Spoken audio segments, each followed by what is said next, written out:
तारों तले जिंदगी।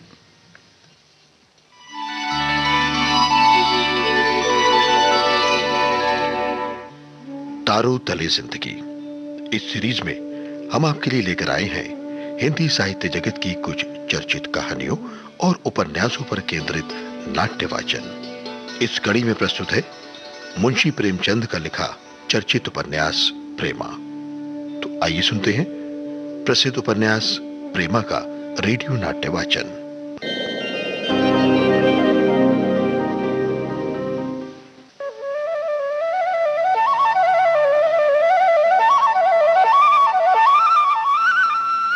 प्रेमा को भाभी की बातें बहुत बुरी लगी, पर संकोच के कुछ ना कह सकी।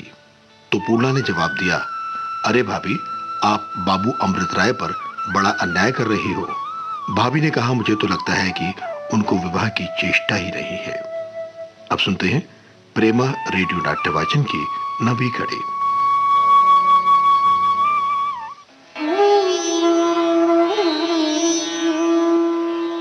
अरे ये कोई ब्याह के लक्षण है कि प्रेमा ने जो तस्वीर भेजी थी वो टुकड़े टुकड़े करके पैरों तले कुचल डाली।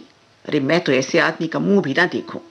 प्रेमा ने अपनी भावज को मुस्कुराते हुए आते देखकर ही समझ लिया था ये आज कुशल नहीं। जब वो मुस्कुराते हैं तो अवश्य कोई ना कोई आग लगाते हैं।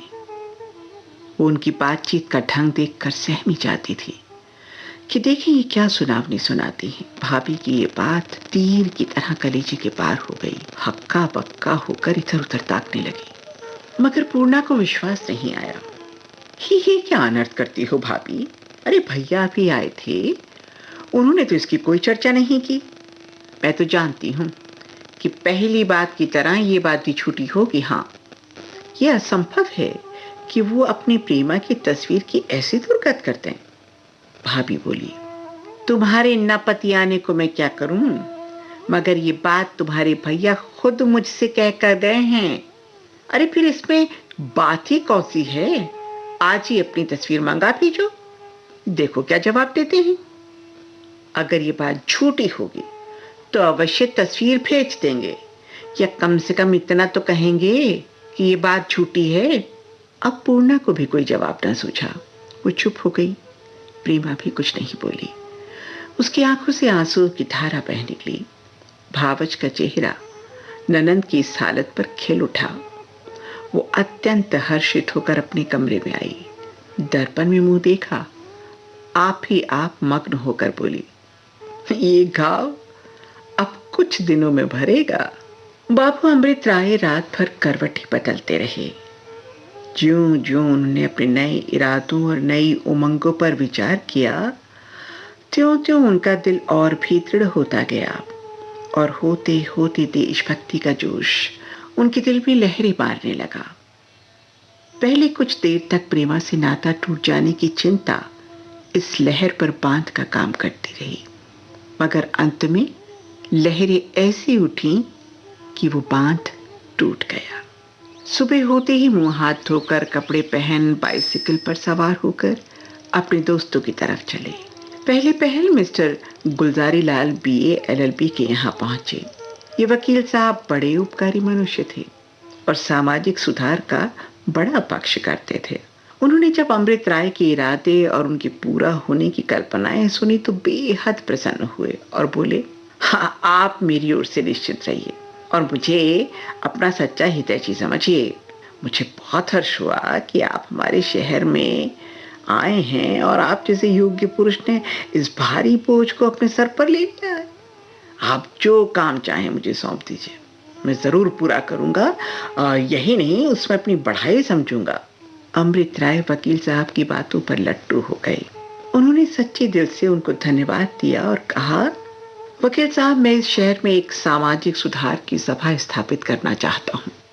ये सुनते ही वकील साहब तो उछल पड़े और कहा, आप मुझे उस सभा का सदस्य और हितचिंतक समझे, बस मैं उसकी मदद दिलो जान से करूंगा। अमृत राय इस अच्छे शगुन पर प्रसन्न होते हुए दाननाथ के घर पहुंचे। हम पहले कह चुके हैं कि दाननाथ उनके सच्चे दोस्तों में से थे। वे इनको देखते ही बड़े आदर से उठ खड़े हुए और पूछा, क्यों भाई, क्या इरादे हैं? अमृत राय ने बहुत गंभीरता से जवाब दिया। मैं अपने इरादे आप पर प्रकट कर चुका हूं और आप जानते हैं कि मैं जो कुछ कहता हूं वो करके दिखाता हूं। बस मैं आपके पास केवल इतना पूछने के लिए आया हूं कि आप इस शुभ कार्य में मेरी कुछ मदद करेंगे या नहीं। दाननाथ सामाजिक सुधार को पसंद तो करते थे, मगर उसके लिए हानि या बदनामी मोल नहीं लेना चाहते थे। फिर इस वक्त तो वो लाला बद्री प्रसाद का कृपा पात्र भी बनना चाहते थे। उत्तर दिया, अरे अमृत राय, तुम जानते हो कि मैं हर काम में तुम्हारा साथ देने को तैयार हूं। रुपया, पैसा, समय सभी से सहायता करूंगा, मगर छिपे छिपे। अभी मैं इस सभा में खुल्लम खुल्ला सम्मिलित होकर नुकसान उठाना उचित नहीं समझता, और विशेष इस कारण से कि मेरे सम्मिलित होने से सभा को कोई बल नहीं पहुंचेगा।